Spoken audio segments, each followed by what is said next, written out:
Hey, deserving listeners, sister wives, let's watch and see what happens. Things are going, it's grown, it's, you know what I'm saying? And it's like, and I have to sit here and continue to remember not to give up. Don't. I'm not pooping on your party. I am there with you. I'm doing this. It's not about pooping on my party. I just want everybody to want to be in the party. Okay, that's good. Okay, that's deeper. It's not as deep, but it's not even necessarily that I want the business to work. I want everyone to want to do it as much as I want to do it. And then I would, if I were there, I would try to route that to, and maybe by saying this, it'll sound funny to her that, well, yeah, I can't force people to want something. And what does that mean about what I really am going for? I think what she's going for is attachment, security, and a role in the family, and togetherness, a shared mission, and a daily, because if they're all working together, it's at least 40 hours a week, right, where they're all working together and they're all, going through all the steps. And I think she thought, well, at least I have Mary, and now Mary is not only saying I'm going to college, but I want to build a career that has nothing to do with that. And Mary is saying, this hasn't ever really been my desire. I still want to do it. And maybe Mary could help by laying it a little bit down more pragmatically. Like, look, here's what it's going to look like. For the next 3 years, I'm going to be in college, and likely during these times. And we can still have our thing where we're doing this, and we'll still have that. And I still absolutely am into it. I don't think I'm as into it as you are, but I'm into it. And I like us being together. I think Mary might, I don't know if Mary feels that way, but it sounds like she might. So it might help Robyn to hear that. Because I think without that, Robyn will fill in the blanks and think that, Mary doesn't want to do it and has never wanted to do it. And they're never going to be friends or attached. And Robyn will always be the weird outsider. That's all. I am. I'm not. Which makes me wonder, by the way, about Robyn's traumas, because we only know about an abusive, according to her, marriage prior to Cody, right? But last season she did talk about how she had sex and got pregnant out of premarital sex and premarital pregnancy when she was younger. And she didn't say this exactly, but I imagine that in the religious group she was in, that there was a lot of at least indications of rejection or judgment or something, obviously. Or she had internalized so many messages that even though people were cool, she just felt so ashamed that she felt like she was broken and dirty and separate. And that trauma of being separate and not a part of, because you can imagine, she probably had a lot of friends, other young women or teenage girls' friends, and to be, ostracized either in her own mind and or by the group. Maybe even other girls are just like, oh, you're one of those people now. Because the way that they mentioned actually last season that they have it drilled into their head that the outside world is dangerous and scary. I actually found it interesting that they left that in, because, of course, when you're in a cult, that's the primary method. That's one of the primary methods of a cult, is us versus them. We are the chosen ones, or we are the people that will accept you, and also the cults will have purposeful or accidental, strange ideas that will isolate the individuals. If you believe that polygamy is the way to heaven, and you can't share that with people at school or at work or online, your kids have to isolate themselves. They can't invite people over. They can't really talk about who they are. You also can't even talk to the authorities, because you could be thrown in prison. They could rip your family apart. It, by its nature, isolates you, and then the leaders can do whatever they want to you because there's no outside influence. I don't know about AUB, but there's a lot of if you study cults enough, you see certain themes pretty easily once you can identify them. And they were talking about that. But anyway, so you just imagine Robyn's trauma, is just completely speculative, might be ostracization. And now that she is entering, and that might have even been her motivation to some extent to enter into a family, to have that formalized togetherness and, sort of a forced acceptance, like, well, now we're together and that's for sure and forever. And there's no rejecting of me. And so now I can finally have my besties that I lost. I've seen that before. I've worked with middle-aged people who at least one of their major traumas was ostracization when they were like 16 years old. And, kids can be jerks to each other because they're so insecure, right? And there's misunderstandings and little way to talk about it. So, someone can be chasing resolution to a trauma that they went through when they were 16, and people don't usually see it that way because they think, well, I was just 16, who cares? Those girls were jerk faces, whatever. But it can get inside and it can stay there. I feel like I'm like some teenage girl or some little girl wanting, so stupid, but wanting to play with my friends and them to all.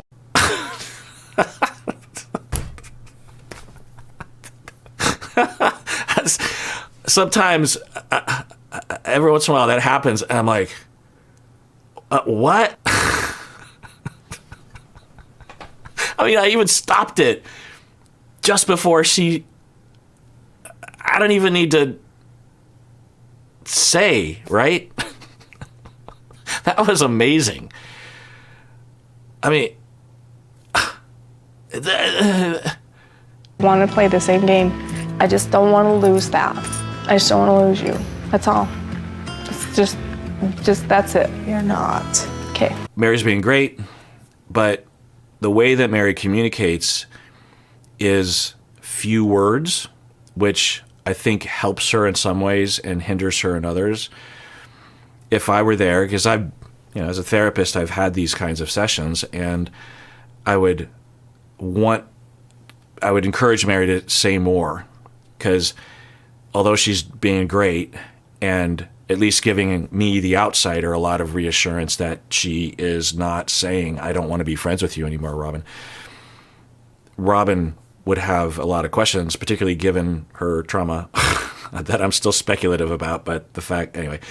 So, like, Mary, what do you want? Because that's what, Robyn doesn't want someone to comply with friendship, right? Robyn wants someone that wants Robyn to be a friend, right? So I would intuit that. I don't know if that's true, but then I would ask Mary, if you could wave a magic wand and just not be friends with Robyn. I don't know how I'd word it, but it would be something like, what do you want? I suppose that's a better question.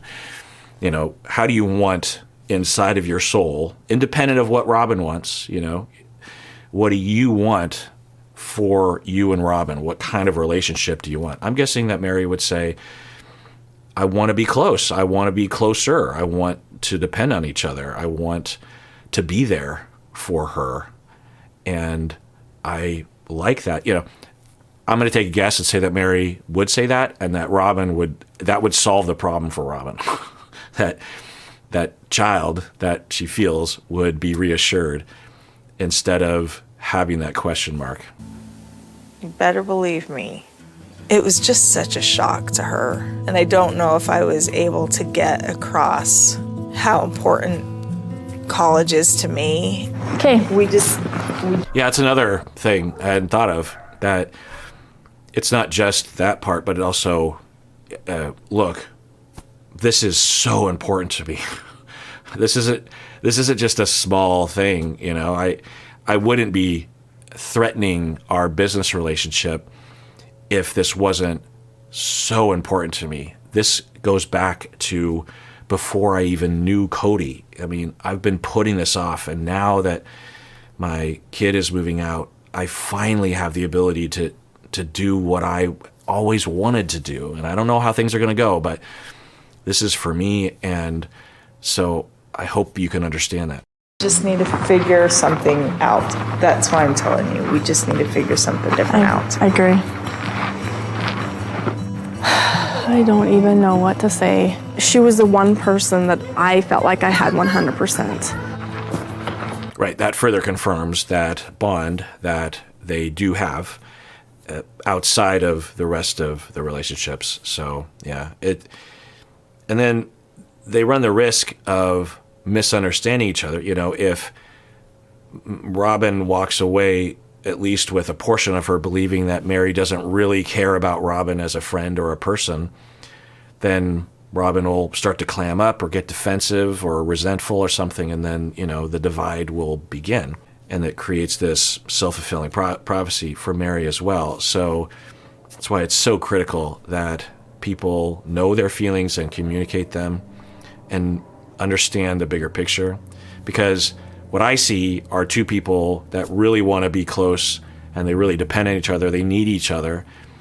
And it's completely independent of college versus jewelry thing, you know. This episode is sponsored by BetterHelp.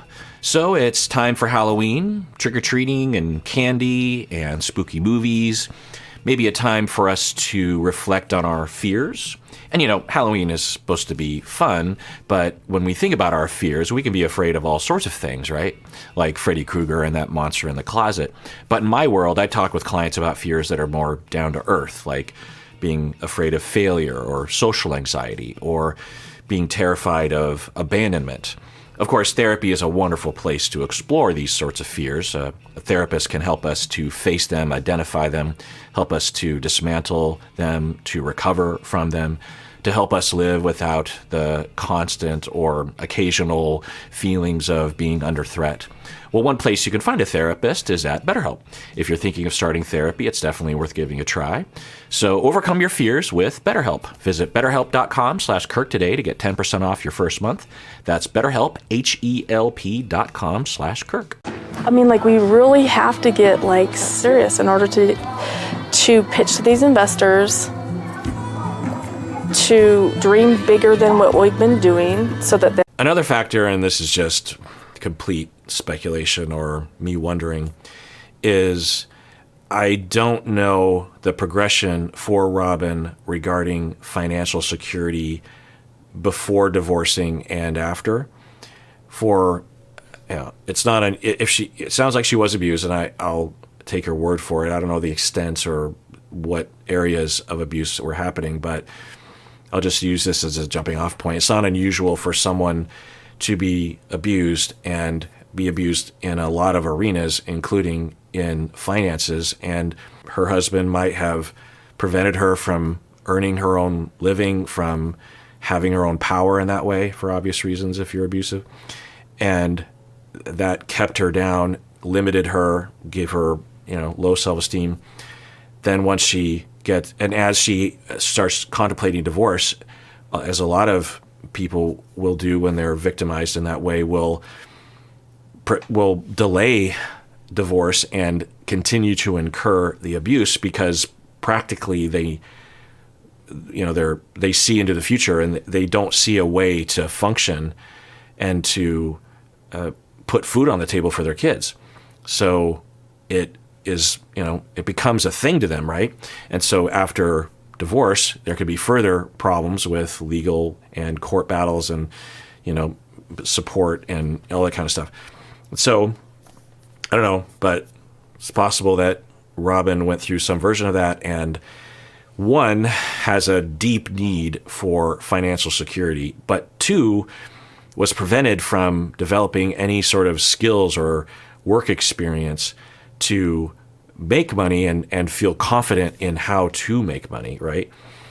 I don't know. There's no evidence of that. I mean, there's pretty circumstantial indications of that, but it just makes you wonder if her understanding, because, you know, the way that it looks to me is, you know, it's not, if it's financial security, if I were Robyn's friend, and I'd be like, if it's financial security you're looking for, the jewelry business, that's not, I mean, any sort of a product-based retail wholesaler selling to different shops it's such a dicey thing. Plus the margins aren't very high. And you don't even know if there's a market.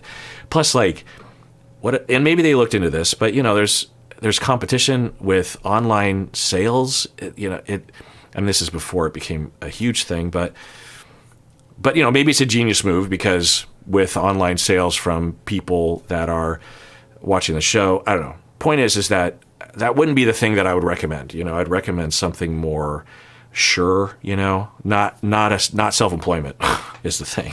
It would be something like, I don't know,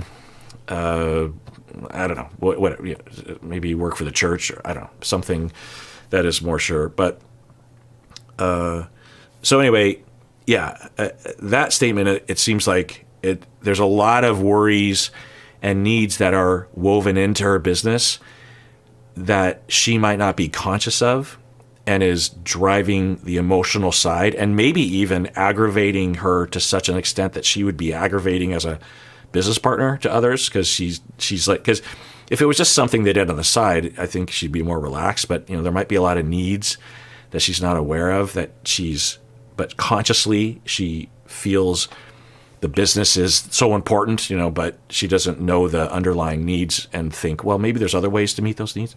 They'll actually invest in us. She was the one person that I felt like I had 100%. I'm tired. I'm tired of working this business so hard.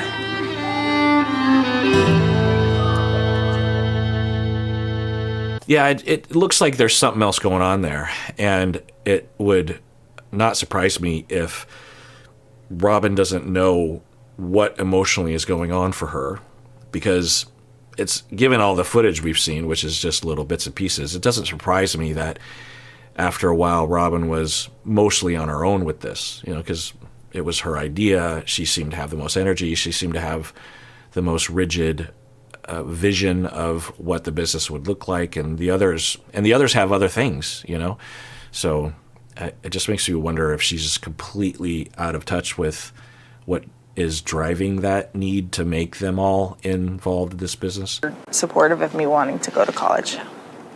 That's awesome. But I also need you to trust that I'm not going anywhere with the business, because I'm not going anywhere with that. Okay. I still see the big picture. I'm still on board with you. So it's good they're having a follow-up conversation about it, instead of just having that one-shot conversation that is almost always needed. The initial shock, and it gives you, is happening, and so it's hard to see things rationally if you're in Robyn's shoes. So this seems to be going well. I don't want you to back away from including me in business stuff. Okay. All right. Thanks for talking to me. Thanks for listening. Yeah. So Mary is saying, don't back away from including me. I want to be involved. Well, she didn't say I want to be involved.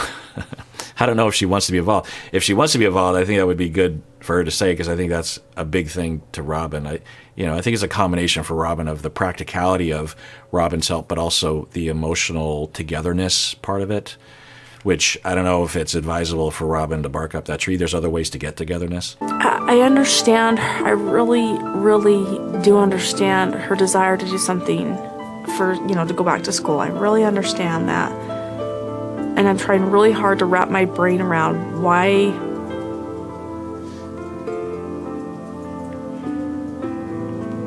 she needs it. What? What? Verbatim, okay, you're curious why. Well, we'll just ask her. But there seems to be a message there of judgment that it's wrong or frivolous or not okay for Mary to want to go to school and work in a career that she always wanted to. So that's upsetting. Why she needs it, I'm just and I'm always trying to figure out if there's an editing problem, but that was just one whole sentence unedited. And also in the beginning, she says, I understand that she wants to do this, and I think she was about to say for herself, but then she stops herself. Let's rewind that. Thanks for listening.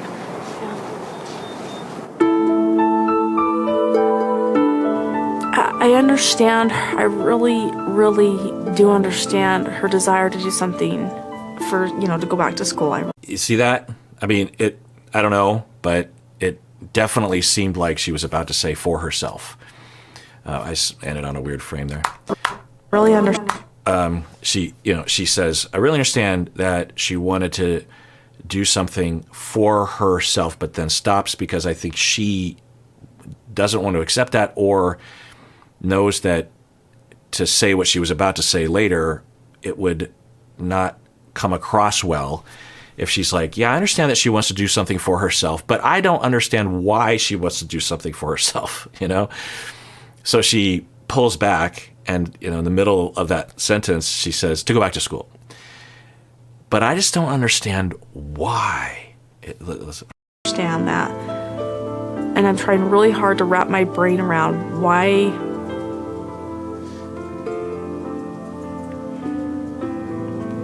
she needs it. So I don't know, but this is important to highlight and at least provide some hypotheses. One of which that initially popped in my head was that I hadn't really considered this, but of course it would be true, that each of the sister wives and Cody, each of the adults in the family have a different interpretation of the AUB dogma. And as they seemingly are moving away from the AUB, because they don't even live, because as far as I understand, the AUB has 3 different branches, churches. I think 2 are in Utah and 1 is it Montana or Idaho or something? Colorado, I don't know. But not one in Las Vegas, from my understanding. And so they don't have that frequent contact anymore. At least that's my interpretation. And they are starting to be influenced by non-AUB people. So you just figure that there would be some questions and some drifting and some, who knows. But for Robyn, it's possible that she sees this move by Mary as, independent of it pulling away from her business. She sees it as not being in harmony, because I learned from Christine Pereira, the former member of the AUB, of which they're a member of, that in order to get into the higher levels of heaven, they have to be in a polygamous relationship, and they also have to be in harmony. And according to the former member, she was saying that it's kind of an amorphous word, and it's interpreted differently by different people, but it basically means that they have to be living together, and they have to be getting along together, and they have to be doing things together. So who knows, but it's possible that she sees Mary's independence as counter to that harmony, which I think means that all of them don't get into that higher level of heaven.